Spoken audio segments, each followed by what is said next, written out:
الأنبياء المرسلين أما بعد فأعوذ بالله من الشيطان الرجيم بسم الله الرحمن الرحیم۔ کتاب البیوع مشکات المصابیح میں ہم پڑھ رہے تھے، اس میں باب الشرکہ والوکالہ، شرکت کرنا اور کسی کو وکیل بنانا، یعنی کسی کے کاروبار میں شرکت کرنا۔ آپ کاروبار کر رہے ہیں، اس میں اپنا پیسہ لگاؤں اور اس میں پرسنٹیج ہم متعین کر دیں کہ اتنا فائدہ ہوگا تو اتنی پرسنٹیج آپ کو ملے گی۔ اور وکالہ یہ ہوتا ہے کہ میں آپ کو پیسے دوں کہ یہ کام کر کے آئیں، یہ جو ہے وہ خریداری کر کے آئیں، اس میں سے میں آپ کو کچھ دوں۔ اس بارے میں حضرت زہرہ بن معبد کہتے ہیں کہ انہ کان یخرج بہ جدہ عبداللہ بن ہشام الی السوق، کہ ان کے دادا عبداللہ بن ہشام انہیں جو ہے وہ بازار کی طرف لے کے جاتے تھے اور وہاں جو ہے طعام خریدتے تھے، اناج وغیرہ۔ تو انہیں عبداللہ بن عمر اور عبداللہ بن زبیر ملے، ان دونوں نے کہا کہ ہمیں بھی شریک کر دیں، جو آپ خریدتے ہیں تو وہ ہمیں بھی شریک کر دیں، کیونکہ آپ صلی اللہ تعالیٰ علیہ وآلہ وسلم نے آپ کے لیے برکت کی دعا کی ہے، تو آپ ہمیں بھی شریک کر دیں۔ تو یہ بتاتے ہیں کہ دادا جی بعض اوقات پورا اونٹ کا اونٹ جو ہے نا وہ یعنی کہ بچا لیتے تھے، اتنا ان کی خرید و فروخت میں برکت ہوتی تھی کہ اونٹ جتنا سامان جو ہے وہ اتنا بچا لیتے تھے ایک ہی دن میں، ٹھیک ہے، اور وہ بچا کے اپنے گھر کی طرف بھیج دیتے ہیں۔ اور اس کی وجہ یہ کہہ رہے ہیں کہ عبداللہ بن ہشام کو ان کی جو والدہ ہیں نبی صلی اللہ تعالیٰ علیہ وآلہ وسلم کے پاس لے گئیں، فماسح رأسہ، آپ علیہ السلام نے سر پہ ہاتھ رکھا، ودعا لہ بالبرکہ، اور برکت کی دعا کی۔ تو پھر ایسی برکت کی دعا ہوئی کہ جو بھی آپ خرید و فروخت کرتے ہیں اس میں آپ کو برکت ہوتی ہے۔ تو عبداللہ بن زبیر اور عبداللہ بن عمر کہتے ہیں آپ بھی ہمیں اس کام میں شریک کر لیں، جی۔ حضرت ابو ہریرہ رضی اللہ تعالیٰ عنہ بیان کرتے ہیں کہ انصار نے آپ علیہ السلام سے کہا کہ ہمارے پاس کھجور کے درخت ہیں تو یہ ہمارے مہاجرین بھائیوں کو بھی دے دیں، تقسیم کر دیں۔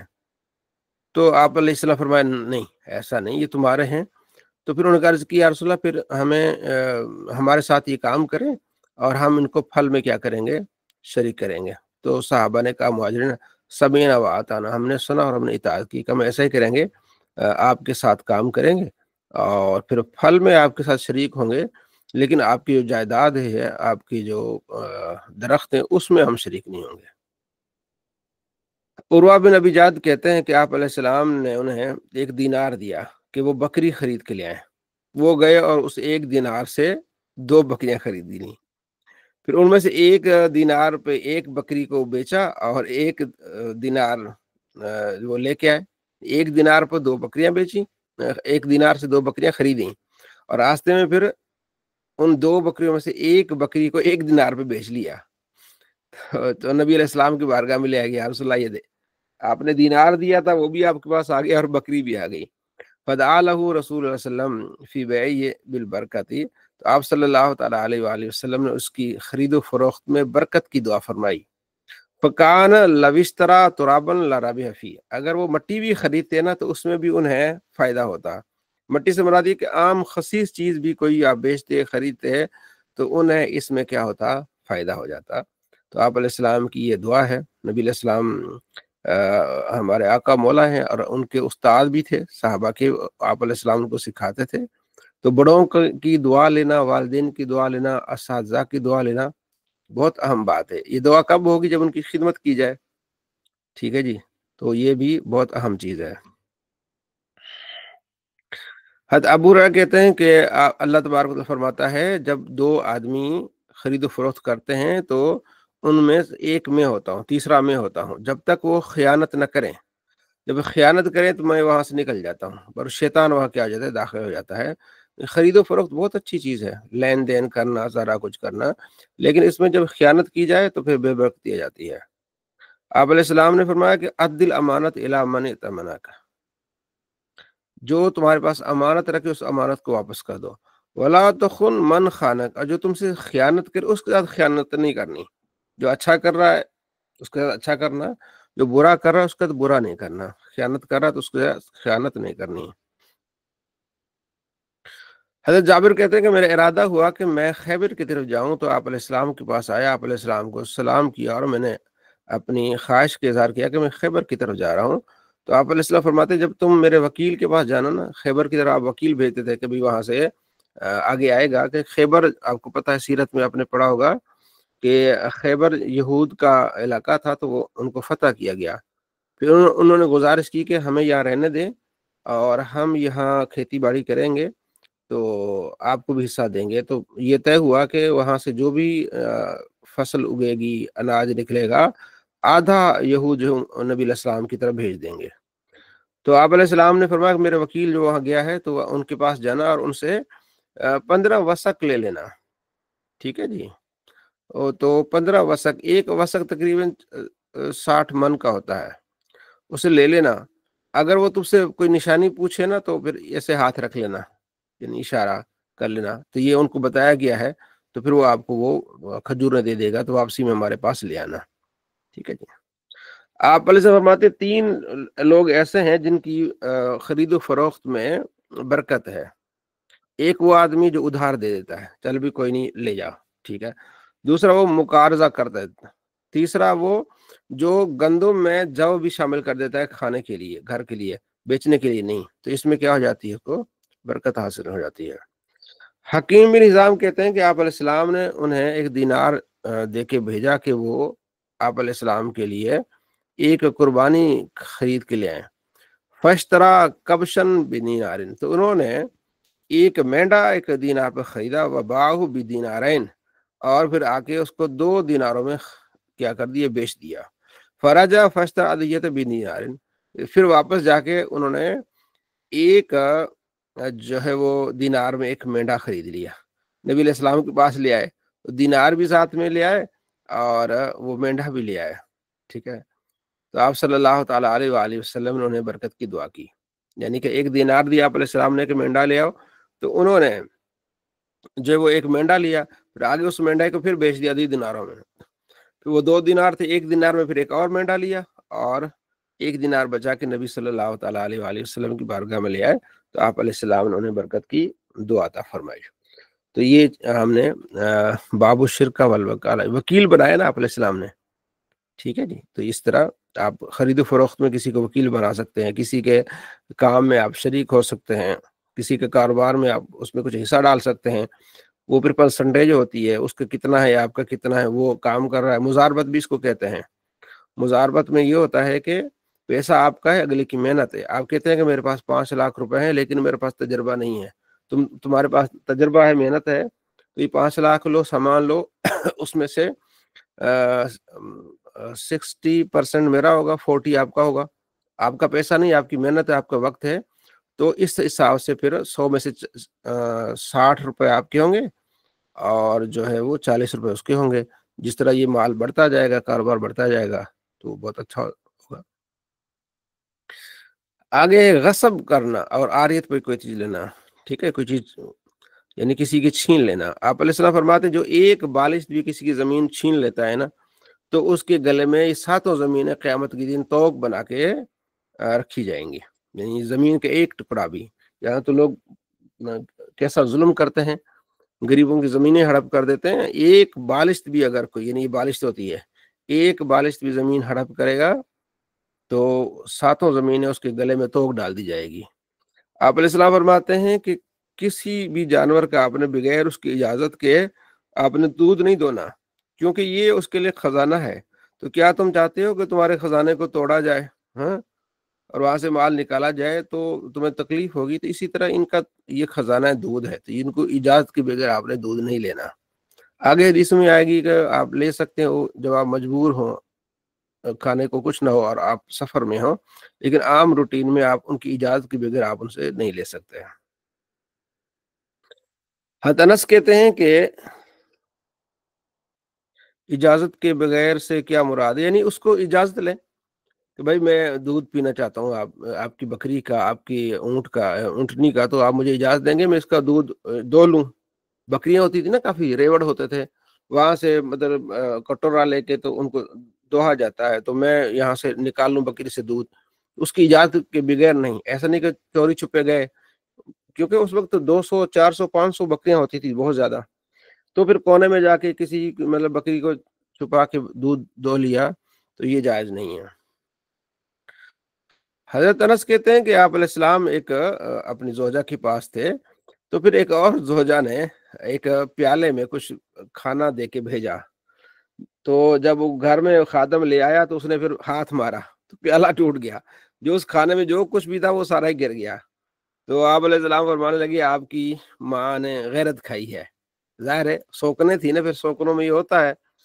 تو وہ یہ سمجھ رہی تھی کہ میری باری ہے، آپ علیہ السلام میرے پاس ہے، تو دوسری وہ کیوں آپ کو تحفے اور کچھ چیزیں بھیج رہی ہیں. پھر آپ علیہ السلام فرمایا بھی خادم رک جا. پھر ان کو کہا کہ اس کو پیالہ دو، جس طرح کا تم نے توڑا ہے نا پیالہ اسی طرح کا پیالہ دو. تو انہوں نے پھر اس طرح کا پیالہ دیا. پھر وہ ان کو پیالہ واپس کر دیا گیا کہ چلو یہ لے جائیں. تو ٹوٹا ہوا پیالہ پھر ان کے گھر میں رکھا گیا. تو یہ آپ علیہ السلام برداشت کرتے تھے. ظاہر ہے آپ کی ازواج مطہرات جو تھی وہ عورتیں تھی، عورت میں ایک وہ ہوتا ہے حساب، ٹھیک ہے جی. تو آپ علیہ السلام ان چیزوں کو برداشت کرتے تھے. تو آپ علیہ السلام فرماتے ہیں کہ ڈاکہ زنی کرنا اور مسئلہ کرنا اس سے منع کیا، اسے یہ کام نہ کریں. یہ ایک طویل حدیث ہے جس کا خلاصہ یہ ہے کہ سورج کو گرہن لگا آپ علیہ السلام کے زمانے میں، جس دن حضرت ابراہیم جو نبی علیہ السلام کے بیٹے تھے رضی اللہ عنہ وہ فوت ہوئے. تو آپ علیہ السلام نے پھر نماز پڑھائی، اور اس میں آتا ہے کہ 4 سجدے کیے اور 6 رکوع کیے. تو اس وقت سورج یعنی کہ یہ نماز وہ تھی خسوف تھی، اور اس کی تفصیل ہم نے پیچھے پڑھ کے آئے ہیں کہ 6 رکوع یعنی دیکھنے والے پر ہیں. اناف کی جو تحقیق ہے وہ 2 رکوع یعنی کہ 4 سجدے مطلب 2 رکعتیں ہیں نا، اور 6 رکوع تو ایک رکعت میں 1 رکوع ہوتا ہے. 6 رکوع کیسے ہوتے ہیں؟ تو اناف یہ کہتے ہیں کہ دیکھنے والا، کیونکہ نبی علیہ السلام جب نماز پڑھا رہے تھے رشت بہت تھا، تو پیچھے جو تھے ان کو یہ لگا کہ آپ علیہ السلام کھڑے ہوئے ہیں، تو یعنی رکوع میں گئے ہیں یا کھڑے ہو گئے ہیں، اس طرح یعنی کہ 2-3 مرتبہ کو شک گزرا، اس وجہ سے 3-4 رکوع کا ذکر ہے. ادروائز 2 رکعتیں میں 2 رکوع ہوتے ہیں. اس کی تفصیل ہم نے پیچھے پڑھی ہے. تو آپ علیہ السلام نے فرمایا کہ جس کا تم سے وعدہ کیا گیا وہ مجھے دکھایا گیا اس نماز میں. میرے پاس آگ لائی گئی اور میں نے پیچھے جیسے ہٹا، آپ نے دیکھا، ٹھیک ہے. اور میں نے وہاں ایک آدمی کو دیکھا جو اپنی آنتریاں جو ہے سمیٹ کے جا رہا تھا، وہ آگ میں تھا. اس کی وجہ یہ تھی کہ وہ حاجیوں کی چیزیں چوری کرتا تھا. سواری پہ ہوتا تھا اور وہاں سے اس کے پاس لکڑی ہوتی تھی، اس کے اوپر کنڈا ہوتا تھا لکڑی کے اینڈ پہ، ایسے گزرتا تھا تو کوئی چیز اس نے اٹھا دینی ہوتی تھی. اگر وہ حاجی دیکھ لیتا تو اسے کہتا وہ معذرت ویسے نا میری اس لکڑی میں یہ لگ گئی آ گئی ہے. اگر حاجی نہ دیکھتا تو وہ چوری کر کے لے جاتا. تو اس کی آنتڑیاں جو ہے نا باہر تھی، تو وہ ان کو سمیٹ کے جا رہا تھا. یہ آپ علیہ السلام نے بتایا ہے چوری کرنا گناہ ہے، اور بالخصوص حاجی کی چوری کرنا. اللہ اکبر. اچھا، پھر آپ نے فرمایا کہ آپ نے دیکھا کہ میں آگے آگے جا رہا تھا. اچھا، ایک اور پھر فرمایا کہ میں نے ایک بلی والی عورت دیکھی جس نے بلی کو پکڑا، نہ اس کو کھلایا اور نہ اس کو چھوڑا تاکہ وہ گھاس گھوس کھائے. وہ بیچاری مر گئی وہیں بلی. وہ بھی میں نے دیکھا کہ جہنم میں. اور پھر میں نے جنت کو دیکھا، ٹھیک ہے نا. آپ نے دیکھا ہوگا کہ میں آگے ہوا تو میں نے وہاں سے ایک پھل اٹھانے کی کوشش کی تاکہ وہ اٹھا کے دکھاؤں تمہیں جنت کا پھل. پھر میرے ظاہر ہوا، میں نے کہا رہنے دیتے ہیں، پھر میں نے اس کو چھوڑ دیا. ٹھیک ہے، یعنی آپ علیہ السلام جنت جو ہے 7 آسمانوں کے اوپر ہے. آپ علیہ السلام نے ایسے ہاتھ آگے کیا، اس کو پھل کو پکڑنا چاہا تو ارادہ کیا کہ نہیں رہنے دو. اور ایک روایت میں کہ اگر وہ لے آتا تو قیامت تک وہ ختم نہ ہوتا، کیونکہ جنت کی چیز ختم نہیں ہوتی. تو یہ اللہ نے آپ علیہ السلام کو کیا دی ہے؟ طاقت دی ہے، قوت دی ہے. حضرت قتادہ کہتے ہیں قال سمیعت انس، میں نے حضرت انس سے سنا کہ آپ فرما رہے تھے کہ ایک رات مدینے میں بہت گھبراہٹ ہوئی، ٹھیک ہے، آوازیں آئیں. تو آپ علیہ السلام نے ایک یعنی آریتن ایک گھوڑا لیا حضرت ابو طلحہ سے، جس کو مندوب کہتے تھے. آپ علیہ السلام چلے اور اس گھوڑے پہ جا کے جو آوازیں آئیں، جو ایک پریشانی کا ماحول بنا، آپ گئے واپس آئے، فرمایا کچھ نہیں، کوئی پریشانی کی بات نہیں ہے، لیکن اس گھوڑے کو ہم نے سمندر کی طرف پایا. جس طرح سمندر میں جاتا نا سمندر، ایسے کوئی مطلب اس میں ایسی چیز نہیں ہوتی. تو وہ اس طرح ایک گھوڑے کو ہم نے سمندر پایا، یعنی بہترین گھوڑا یہ. تو یہاں بات کیا ثابت ہوئی؟ آریتن کوئی چیز لینا، ٹھیک ہے جی. اگلی روایت میں اور اس سے آگے جتنی روایت آئیں گی اس میں یہ ہے کہ جو آدمی ایک بنجر زمین کو اس کو کھیتی باڑی کے قابل بنائے تو وہ زمین اس کی ہو جاتی ہے اس زمانے میں. اور یہ خاص طور پر اس وقت ہوتا ہے جب بادشاہ کہے بھئی فلاں علاقہ خالی پڑا ہے وہاں لوگ جائیں اور اس کو آباد کریں تو وہ ان کا ہو جائے گا. ابھی بھی کل پرسوں میرے خیال میں آپ سے بات ہو رہی تھی یا کسی سے بات ہو رہی تھی کہ جاپان میں وہاں جاپانی حکومت جو ہے وہ لوگوں کو پیسے دیتی ہے کہ ٹوکیو سے نکل جائیں. ہزاروں کی جو ان کی کرنسی اس میں ہے کہ آپ ٹوکیو شہر سے آپ باہر جائیں, باہر گاؤں کو آزاد جو آباد کریں کیونکہ وہاں جو ہے وہ آبادی بہت زیادہ ہو گئی ہے. یعنی 20-25 منزلہ بلڈنگیں ہوتی ہیں, اس میں لوگ چھوٹی چھوٹی جگہوں پر رہتے ہیں تو جگہیں تھوڑی ہوتی ہیں, تو حکومت یہ کہتی ہے کہ تم باہر نکلو تمہیں پیسہ دیا جائے گا اور تم چیزوں کو آباد کرو. تو یہ یہ اسلام میں ہے کہ آپ اگر حکومت یہ کہے کہ تم جاؤ باہر اور ان علاقوں کو آپ کیا کرو آباد کرو تو وہ علاقے کیا ہو جائیں گے, ان کے ہو جائیں گے. ٹھیک ہے جی.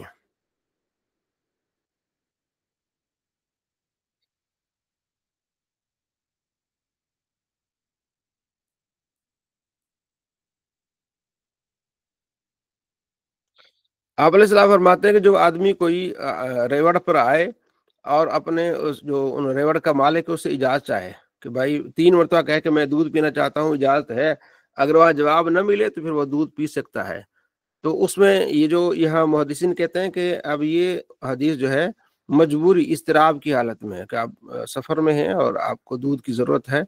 جیسے آپ نے سفر میں آپ نے سنا ہوگا نا, وہ سیرت پڑھی ہوگی, آپ علیہ السلام جب ہجرت کے لیے نکلے تو غار ہرا سے نکلے, چلتے رہے رات کو نکلے, صبح پہ چلتے رہے, دوپہر کو جا کے آپ علیہ السلام نے ایک جگہ آرام کیا تھا. ابو بکر کہتے ہیں کہ آپ علیہ السلام کو میں نے عرض کیا رسول اللہ یہ ایک جو ہے وہ پتھر تھا بڑا, اس کے نیچے تھوڑی سی سایہ تھا, آپ یہاں آرام فرمائیں. تو آپ علیہ السلام کو انہوں نے کہا یا رسول اللہ آپ یہاں آرام فرمائے. تو ابو بکر گئے, وہاں ایک بکریاں چلا رہا تھا ایک شخص, اس کو کہا کہ یار کوئی دودھ ملے گا, اس نے پھر اجازت دی. تو آپ علیہ السلام کے لیے حضرت ابو بکر نے دودھ دھویا, پھر اس کو ٹھنڈا کیا, پھر آپ علیہ السلام کو پیش کیا, تو آپ علیہ السلام نے پیا. تو حضرت ابو بکر کہتے ہیں مجھے سکون ہوا, یعنی نبی علیہ السلام نے پیا, مجھے اطمینان اور سکون ہوا کہ آپ علیہ السلام جو ہے وہ صحت ٹھیک ہے اور آپ نے دودھ پیا ہے. تو یہ اس وقت جب آپ اس طرح کے زمانے میں لوگ پیدل جاتے تھے. تو آج بھی دیکھیں نا, ریڑیاں ہمارے گھروں کے باہر آتی ہیں, لوگ ریڑیوں سے ایسا ہی کھجور کی ریڑی ہے یا امرود کی ریڑی ہے یا مالٹے کی ریڑی ہے تو لوگ بغیر اجازت کے اٹھا لیتے ہیں.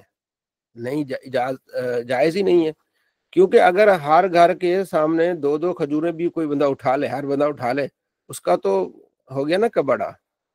تو بغیر اجازت کے کوئی بھی چیز نہیں لی جائے گی. ٹھیک ہے جی. ہاں کوئی اگر اس طرح کے جو باغات ہیں جس میں حدیث میں آتا ہے آپ علیہ السلام فرماتے ہیں من دخل حائطا, جو باغ میں داخل ہو وہاں اس کو چاہیے وہ کھا سکتا ہے, لیکن وہ وہاں سے اٹھا کے نہیں لا سکتا. جو باغات ہوتے ہیں نا, جہاں جس علاقے میں زیادہ باغات ہوتے ہیں تو وہ لوگ کھانے کو منع نہیں کرتے. آپ چلے جائیں نا گلگت بلتستان چلے جائیں, وہاں میرے ایک کزن بھی ہو کے آئے ہیں, کہتے وہاں آپ راستے پہ جا رہے ہیں نا, ادھر بھی درخت ادھر بھی درخت ہیں, تو آپ کو کھانے میں کوئی نہیں روکتا لیکن اٹھانا منع ہے. تو یہ حدیث اس کی اصل ہے.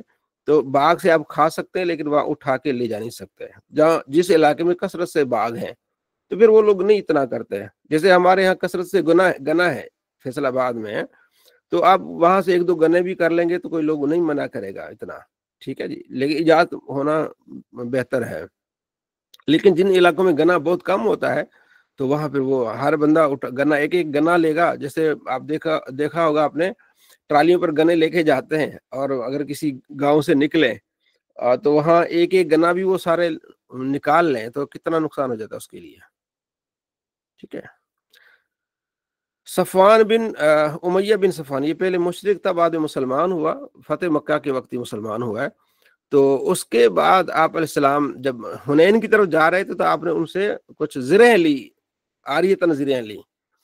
تو اس نے کہا یہ آپ ہم سے چھین رہے ہیں, فرمایا نہیں, آپ بل عاریۃ, یہ عاریۃ نے آپ کو واپس کر دی جائیں گی. نئے نئے مسلمان ہوا تھا نا, اس کو احکام کا نہیں پتا تھا, تو آپ علیہ السلام نے اس سے پھر زرہ لی اور پھر اس کو عاریۃ, پھر اس کو یعنی عارضی طور پر استعمال کرنا, پھر اس کو واپس کر دیں. تو یہ باب اس بارے میں کہ عاریۃ کوئی چیز آپ لے سکتے ہیں لیکن اس کی حفاظت کرنا آپ کی ذمہ ہے.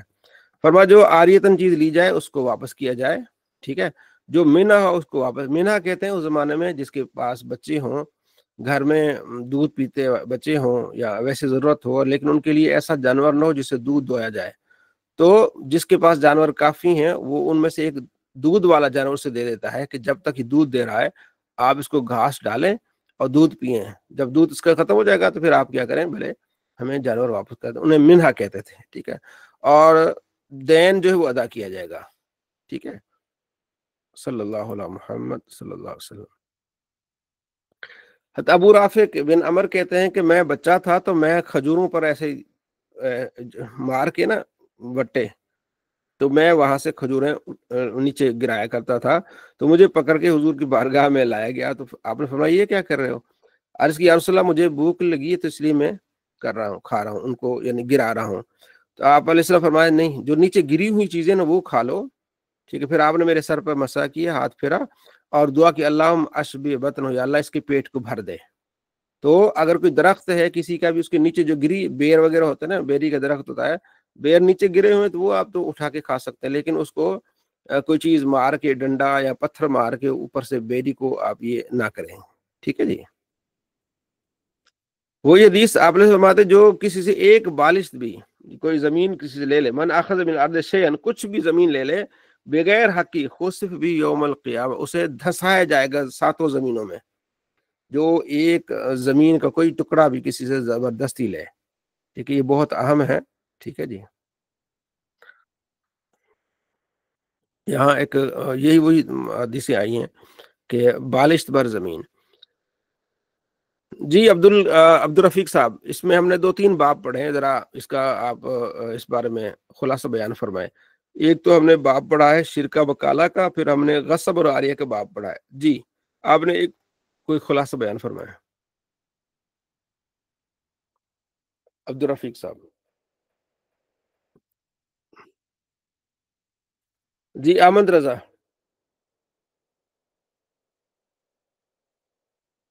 خلاصہ بیان کرے ایک باب کا، احمد رضا۔ جی مفتی جی صاحب، وہ جو ایک بلشت زمین چھین لے گا تو قیامت کے دن اس کو 7 زمینوں کا توق پہنایا جائے گا، جی جی اور اس کے علاوہ جو بنجر زمین کو آباد کرے گا وہ اسی کی ہے اور اس پر کوئی ظالم قبضہ نہیں کر سکتا۔ جی جی اور اس ماشاء کے اللہ۔ علاوہ ایک حدیث آپ نے پڑھائی جس میں کہ رسول اللہ علیہ وسلم ایک اپنی بیوی کے پاس تشریف فرما تھے، اور ان کے پاس کسی رسول اللہ علیہ وسلم کی اور بیوی نے کھانا بھیجا، تو انہوں نے ان کو غصے سے مطلب توڑ دی، ان کو پیالہ توڑ اتنا زور دیا۔ سے مارا کہ وہ ٹوٹ گیا، جی جی پیالہ توڑ دیا۔ پھر اللہ کے رسول صلی اللہ علیہ وسلم نے ان کو انہیں کے گھر سے وہ پیالہ لے کر ان کے گھر بھیجا جن کا انہوں نے توڑا تھا۔ جی جی ماشاء اللہ، بہت خوب۔ چلے اگلا باب ہے شفا کا، یہ جو ہم جی حضرت نوشین بن، جی جی یہ جو آخری بات انہوں نے فرمائی کہ آپ صلی اللہ علیہ وسلم کی ایک بیوی نے جب آپ دوسری بیوی کے پاس تھے تو پیالہ بھیجا تھا، انہوں نے توڑ دیا، تو آپ نے ان کو ان کے گھر کیوں بھیجا؟ معافی کے لیے؟ یعنی کہ ان کا توڑ دیا نا، پیالہ توڑ دیا نا، جی جی مطلب ایک جو ہے نا آپ کی کزن آپ کو کوئی چیز بھیجے پیالے میں، ٹھیک ہے جی، ٹھیک ہے، تو آپ کا شوہر غصے میں اس پیالے کو توڑ دے، تو اب وہ ٹوٹا ہوا پیالہ تو واپس نہیں کریں گی نا آپ، بالکل صحیح ہے۔ تو آپ نے کیا کرنا ہے، آپ نے اپنے گھر سے پھر اسی طرح صحیح سلامت کو اس طرح کا پیالہ واپس کر دینا ہے۔ چلو کھانا بھیجا تھا آپ کی کزن نے، چلو کھانا تو ضائع ہو گیا، بچ گیا، لیکن اس کو پیالہ تو واپس ہم نے اس طرح کا لوٹانا ہے نا۔ اچھا، پیالہ لے کے گئی تھی دوسرا؟ پیالہ لکڑی کے پیالے ہوتے تھے نا، لکڑی کی چیزیں ہوتی تھی ہاں اس میں، میں سمجھ گئی، مطلب ان کو ایک نیا پیالہ یا اپنا پیالہ دینے گئی تھی، ان کا تو ٹوٹ گیا تھا۔ نہیں نہیں، وہ آپ بیچ میں وہ اس طرح کہ آپ علیہ السلام ایک زوجہ کے پاس گئے جن کی باری تھی، تو دوسری زوجہ نے کوئی تحفہ بھیجا، پیالے میں کوئی کھانا بھیجا، تو جس کے پاس آپ علیہ السلام تھے ان کو غیرت آئی کہ یہ کیوں ہوا، جب میری باری ہے تو میری باری کے ہوتے ہوئے کسی اور نے کیوں دخل اندازی کی، ٹھیک ہے جی۔ تو اس پیالے پہ ہاتھ مارا تو پیالہ ٹوٹ گیا جس میں کھانا تھا، ٹھیک ہے، تو آپ علیہ السلام فرماتے تمہاری ماں نے غیرت کی، تو آپ نے پھر اس گھر سے پیالہ دیا واپس، کہ یہ تو پیالہ ان کا ٹوٹ گیا نا، تو ہم نے انہی کے گھر سے پھر دوبارہ جس گھر میں تھے آپ، جس زوجہ کے گھر میں، وہاں کوئی نیا پیالہ تھا صحیح سلامت، وہ پھر خادم کو دیا کہ یہ پیالہ پھر آپ لے جائیں، ٹھیک ہے جی، جی جی تاکہ جی جی میں یہی کر رہی ہوں نا کہ مطلب ان کا جو پیالہ ٹوٹا ہے، ہمارے پاس کسی کی چیز آتی ہے وہ ٹوٹ جاتی ہے کسی بھی طرح، تو ہمیں اس کو اپنے طرف سے چیز ویسی بھیجنی چاہیے. جی جی ہاں جی، اس طرح ہی ہے. یہ اس طرح سے یہ ٹھیک ہے ٹھیک. بس. اگلا باب شفا کے بارے میں. شفا یہ ہوتا ہے کہ آپ مکان بیچ رہے ہیں، زمین بیچ رہے ہیں، تو آپ کے ساتھ جس کی دیوار اکٹھی ہے، زمین آپ کے ساتھ ہے، تو آپ اس سے اجازت مانگیں گے، یا اس کو آپ کہیں گے کہ میں مکان بیچ رہا ہوں یا میں زمین بیچ رہا ہوں، تو لہٰذا آپ نے اگر لینی ہے تو بتائیے، نہیں تو میں کسی اور کو دوں گا. یعنی جب آپ بیچیں گے تو حق کس کا ہوگا؟ آپ کے پڑوسی کا، ساتھ میں جس کی آپ کی زمین ساتھ ہے یا آپ کا مکان ساتھ ہے. تو اگر آپ نے اس کو نہیں جو ہے وہ پوچھا اور آپ نے کسی اور کو بیچ دیا، تو آپ کا پڑوسی یہ حق رکھتا ہے کہ وہ عدالت میں ریٹ دائر کرے. اور اسلام میں بھی یہ ہے کہ وہ کہے کہ نہیں، یہ میرا پہلے حق بنتا ہے، پہلے میں خریدوں گا، اگر میں نہ خریدوں تو پھر کوئی اور خریدے گا. تو اس کو کہتے ہیں شفا.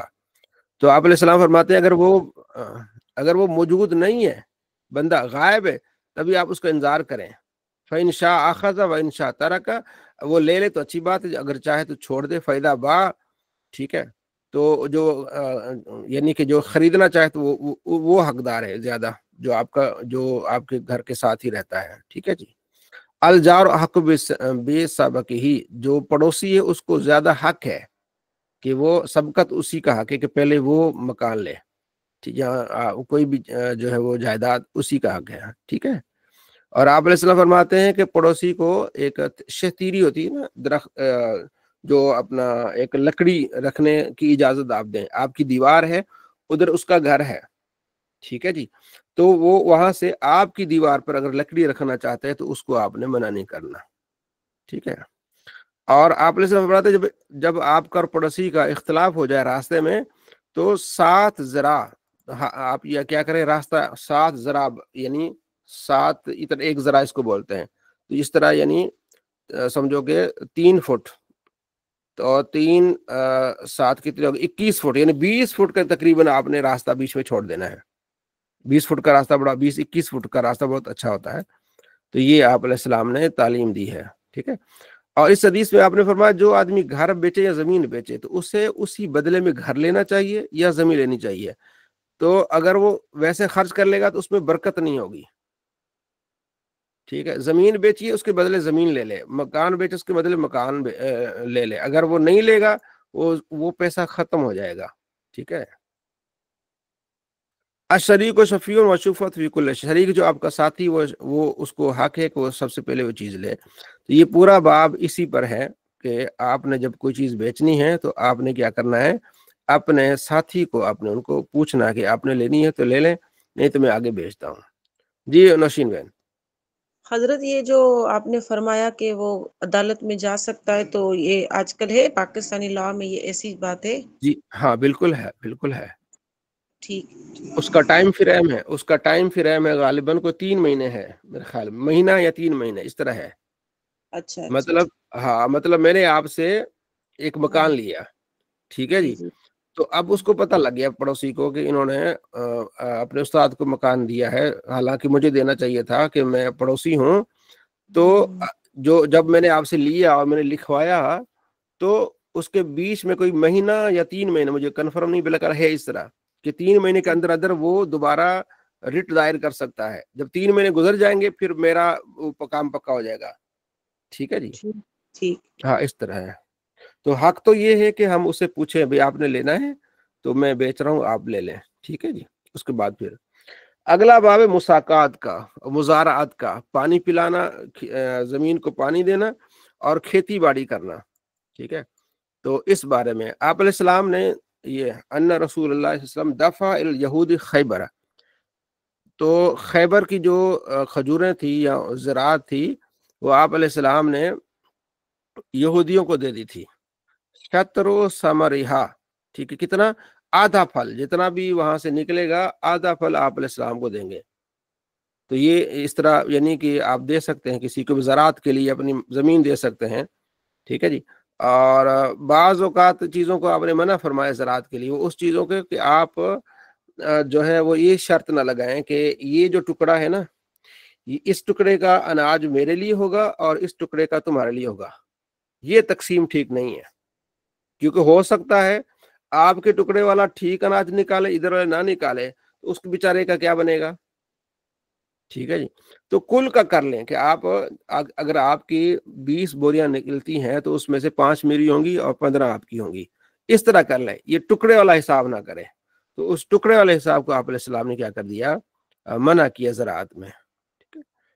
حضرت حنظلہ کہتے ہیں کہ ابو رافع بن خدیج کہتے ہیں کہ انہوں نے میرے چچا نے مجھے خبر دی کہ صحابہ کرام اس طرح زراعت میں زمین لیتے تھے حضور کے زمانے میں، چوتھائی پر یا کچھ چیزوں پر کرتے تھے. ٹھیک ہے، لیکن جب کچھ لوگوں نے استثناء کیا کہ یہ ٹکڑا میرا، یہ اس سے یہ تیرا، تو آپ صلی اللہ تعالیٰ علیہ وآلہ وسلم نے اسے منع فرما دیا کہ اس طرح نہ کرو.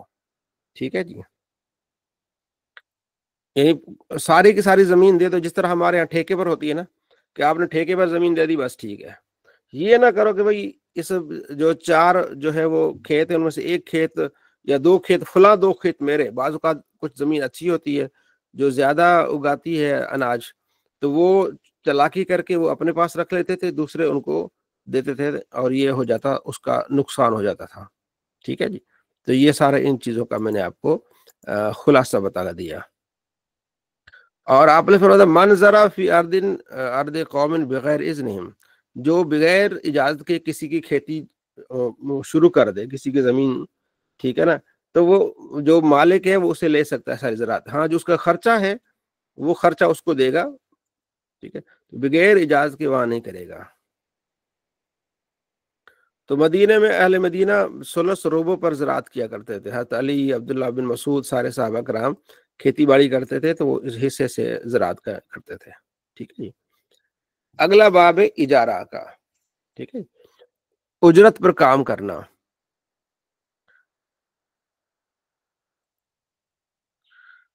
عبداللہ بن عباس کہتے ہیں کہ آپ علیہ السلام جو آپ کا جو حجامت بنانے والا تھا، ٹھیک، وہ آتا حجامت بناتا، آپ علیہ السلام اس کو اجرت دیتے ہیں.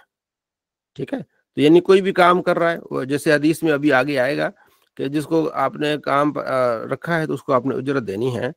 حضرت ابو ہریرہ رضی اللہ عنہ بیان کرتے ہیں کہ آپ علیہ السلام فرمایا ما بعث اللہ نبی الا رعى الغنم، جو بھی نبی آیا اس نے بکریاں چرائی ہیں. صحابہ نے عرض کیا رسول اللہ آپ نے بھی چرائی؟ فرمایا ہاں میں نے بھی اہل مکہ کی بکریاں چرائی ہیں قیرات پر، یعنی ایک کرنسی اس پر. جو نبی، یعنی یہ عمومی ہے، ہر نبی میرے خیال میں اس نے بکریاں نہیں چرائی، اکثر نبیوں نے چرائی ہیں، اکثریت یہاں کا کل لگے گا. ادریس علیہ السلام جو ہے وہ درزی تھے، اور نوح علیہ السلام وہ لکڑیوں کا کام کرتے تھے. ٹھیک ہے جی. اور حضرت داؤد علیہ السلام لوہے کا کام کرتے تھے، زرے بناتے تھے. آدم علیہ السلام کھیتی باڑی کرتے تھے. سلیمان علیہ السلام تو وہ بھی کچھ کرتے تھے، لیکن مطلب بکریاں نہیں، کچھ اور کرتے تھے اس طرح.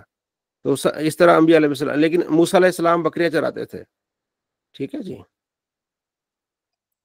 تو اس کی وجہ کیا؟ بکریاں چرانے کی وجہ یہ ہے کہ بکریاں مالک بہت تنگ کرتی ہیں.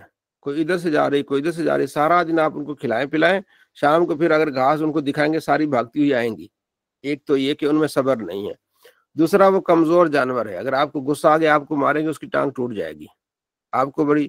تیسرا یہ کہ وہ ایک سمت پہ نہیں جاتی، کوئی ادھر جا رہی ہے تو کوئی ادھر جا رہی ہوتی ہے، آپ کو بار بار اس کو ادھر لانا پڑے گا، اس کو ادھر لانا پڑے گا. ٹھیک ہے جی. تو ان کو چرانا بہت مشکل ہے، پھر آپ کو صبر کرنا بہت پڑتا ہے. تو نبیوں کو یہ ٹریننگ دی جاتی ہے کہ آپ جب دعویٰ نبوت کریں گے تو ماننے والے کو ادھر جا رہا ہوگا، کوئی ادھر جا رہا ہوگا، کوئی کس طرح کی بات کر رہا ہوگا، کوئی کس طرح کی بات کر رہا تھا. اس وقت صبر کرنا اور سب کو اکٹھے لے کر چلنا. تو یہ پہلے ہی اللہ تعالیٰ ان کو تربیت عطا فرماتا ہے تاکہ وہ بکریاں چرائیں. اس میں ان کو صبر میں ان کی تربیت زیادہ ہو جاتی ہے. آپ علیہ السلام فرماتے ہیں کہ اللہ فرماتا ہے 3 آدمیوں کے بارے میں اللہ کیا کرے گا، یہ بدلہ لے گا ان سے، یہ جھگڑے گا. اللہ کرے گا میں خود جھگڑوں گا. کون؟ راجل آتا بی ثم غادر. ٹھیک ہے، ایک وہ آدمی جس نے میرے نام سے لیا پھر دھوکہ کیا، یعنی اللہ کی قسم مجھے دے دو، اللہ کی قسم کہہ کے لیا اور واپس نہ کیا، دھوکہ کیا، اللہ کا نام لے کے دھوکہ کیا، اس سے میں جھگڑوں گا. وَرَجُلٌ بَاعَ حُرًّا فَأَكَلَ ثَمَنَهُ. دوسرا وہ آدمی جس نے آزاد آدمی کو بیچا